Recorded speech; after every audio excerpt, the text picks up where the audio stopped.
अभी आपने आईआईटी दिल्ली से एमटेक प्रोग्राम ज्वाइन किया, that is energy science department, correct?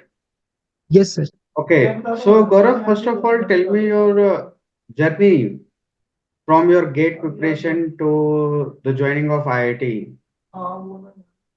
Yes, sir. कैसे स्टार्ट किया था आपने, थोड़ा सा मुझे बता दो। Yes, sir. Yes, sir.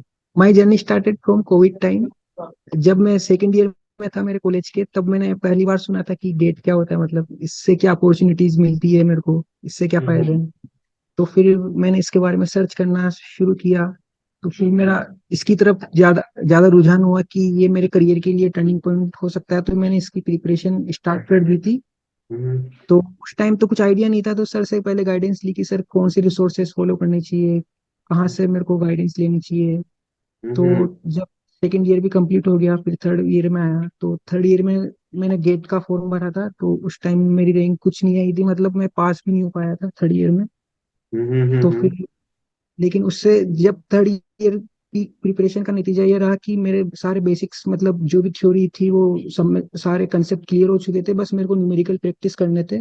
तो फिर मैंने फोर्थ ईयर में definitely I started solving numerical from GATE PYQ, and I follow only stick to one resource, which is one book, and I solved that book 3 to 4 times, and I solved the PYQ of GATE 3 to 4 times. That's why that question was, वो सारे question मेरे दिमाग में fit हो गए थे और फॉर्मूले सारे फिट हो गए थे। तो फिर बाद में मैंने ओके। फोर्थ ईयर में गेट एक्सी और एमई दोनों से लिखा था। तो एक्सी में मेरी 342 एयर रैंक आई थी, और मेरी एमई में 2430।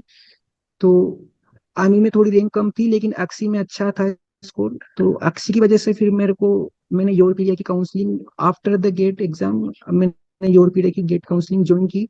उससे मेरे को प्रिपरेशन में हेल्प मिली, इंटरव्यू में हेल्प मिली। जैसे मेरा जिस टाइम आईआईटी दिल्ली का इंटरव्यू था, तो उसके मैं 2 दिन पहले मैंने फुल मॉक इंटरव्यू लगाए थे, तो उससे मेरे को बहुत हेल्प हुआ एक्चुअल इंटरव्यू में।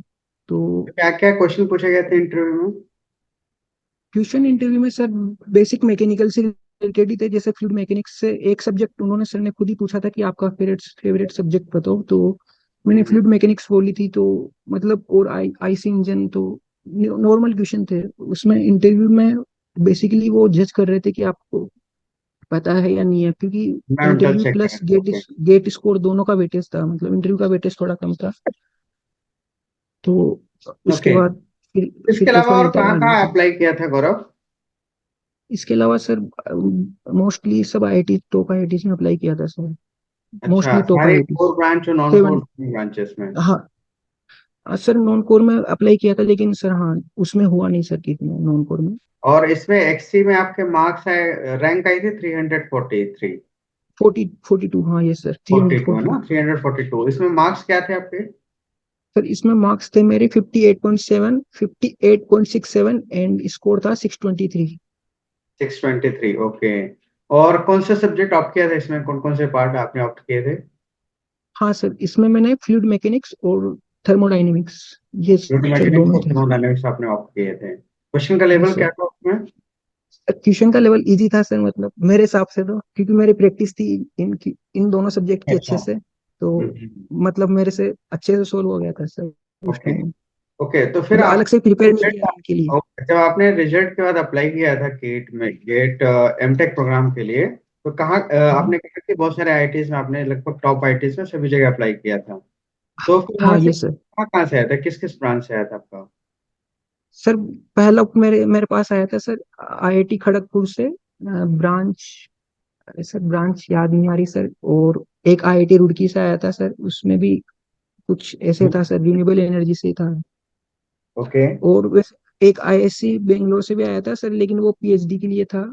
मतलब सॉरी, हाँ कुछ रिसर्च प्रोग्राम के लिए था सर। और हम्म। और तो आईआईटी दिल्ली से फिर फोर्थ राउंड में सर एनर्जी साइंस डिपार्टमेंट से आया था। ओके, तो फाइनली फिर आपको एनर्जी साइंस डिपार्टमेंट में मिला है यहाँ पे, एनर्जी साइंस में। हाँ सर। हाँ, तो हाँ। ये तो मल्टी डिसिप्लिनरी स्टूडेंट्स होंगे उसमें, अदर ब्रांचेस के भी स्टूडेंट होंगे? हाँ सर इसमें इलेक्ट्रिकल के भी है, फिजिक्स के भी है सर, केमिकल के भी है। ओके, और कुछ प्लेसमेंट के बारे में बताओ, वहाँ पे क्या सीन है अभी? जैसे दिसंबर में प्लेसमेंट सीजन था, तो हाँ। आपके सीनियर्स प्लेसमेंट ड्राइव में अपीयर हुए होंगे, तो आपको कैसे हाँ लगा? हाँ सर, उस टाइम मैं भी वॉलंटियरिंग करी थी मैंने प्लेसमेंट ड्राइव में, तो सर एक्सपीरियंस तो अच्छा रहा मेरा, लेकिन इस पिछले साल के मुकाबले इस साल थोड़ा कम था। पैकेज भी कम था, और नंबर ऑफ कंपनीज भी कम थी, और नंबर ऑफ ऑफर्स जो वो लेके जा रही थी वो भी कम था थोड़ा। लेकिन हाँ, हमारे ब्रांच, हमारे एनर्जी साइंस डिपार्टमेंट में सर, जैसे अभी 11 बच्चे हैं, तो उनमें से 9 का तो हो चुका है मतलब प्लेसमेंट। हाँ, 9 स्टूडेंट्स का लेकिन ऑलरेडी हो चुका है। हाँ सर, और जिनका नहीं हुआ वो अभी सेकंड फेज अभी करंटली चल रहा है सर, अभी सेकंड फेज, और वो चलता रहेगा अप्रैल तक मतलब। तो हम्म। तो सेकंड फेज कंपनी में हो जाएगा। कौन कौन सी कंपनी आई थी?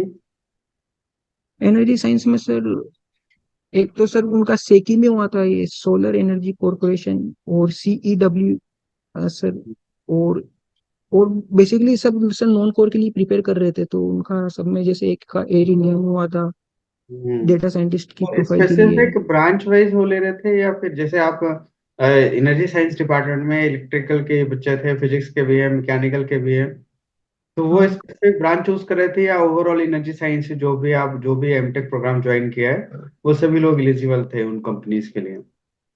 ये सर, अपने सर जब पोर्टल ओपन होता है OCS का, office of career service IIT Delhi का, तो वो अपने अपने हिसाब से अपनी मनपसंद की कंपनी हम्म। मतलब फॉर्म फिल अप कर सकते हैं। हम्म। कंपनी सबके लिए ओपन रहती है, किसी कंपनी का क्राइटेरिया रहता है कि वो स्पेसिफिक ब्रांच के लिए ओपन हो, तो हमारे पास ऑप्शन रहता है कि हम किसी भी फील्ड की कंपनी में अप्लाई कर सकते हैं। ऐसा कोई बाउंडेशन नहीं है कि आप एनर्जी साइंस के हो तो सिर्फ एनर्जी साइंस की कंपनी के लिए अप्लाई कर सकते हो। मैं चाहूँ तो मतलब नॉन कोर वाली CS वाली कंपनी, या मैकेनिकल वाली, कोर इलेक्ट्रिकल वाली, तो मेरे ऊपर है वो सर, मैं किस प्रोफाइल के लिए प्रिपेयर कर रहा हूँ, किसके लिए टारगेट कर रहा हूँ। ओके, मतलब यहाँ पे प्लेसमेंट ड्राइव काफी अच्छा है, मतलब प्लेसमेंट लगभग बच्चों का हो चुका है, कुछ बच्चे हैं जो अभी with in 2 to 3 second phase में। का प्लेसमेंट हो जाएगा, तो प्लेसमेंट कोई इशू नहीं है, करेक्ट? Yes sir. चलो बढ़िया है। तो फिर आपका एक लास्ट क्वेश्चन, योर पीडी के साथ आपका एक्सपीरियंस कैसा रहा? सर योरपीडिया की वजह से मेरे को IIT दिल्ली मिला है सर। और चलो बहुत अगर वो योरपीडिया की काउंसलिंग नहीं लेता मैं, तो मेरे को इतना अवेयरनेस नहीं होती। और जैसे मैंने सारे गाइडेंस सेशन अटेंड किए स्टार्टिंग के, तो मेरे को पता चला कि आप किस किस में अप्लाई कर सकते हो। योरपीडिया विजेंद्र सर ने ही बताया था कि आप एनर्जी साइंस डिपार्टमेंट के लिए आप फॉर्म फिलअप करो, उसमें अप्लाई करो, तो इससे मेरे को बहुत फायदा हुआ सर, रियली। इवन आपको इसलिए नहीं आज, आइडिया रहा होगा कि ऐसे ब्रांच में अप्लाई अप्लाई कर सकते हो, करेक्ट? यस सर, यस तो सर। जब आपने ज्वाइन किया, आपको प्रॉपर गाइडेंस मिला, तो पता चला कि आप बहुत सारी इंटरडिसिप्लिनरी फील्ड होती हैं जहाँ पे आप इजिली एलिजिबल हो सकते हो। इवन यस कम रैंक में भी वहाँ पे सिलेक्शन हो जाता है, और प्लेसमेंट में भी काफी हेल्प मिलती है। यस सर, तो यहाँ IIT।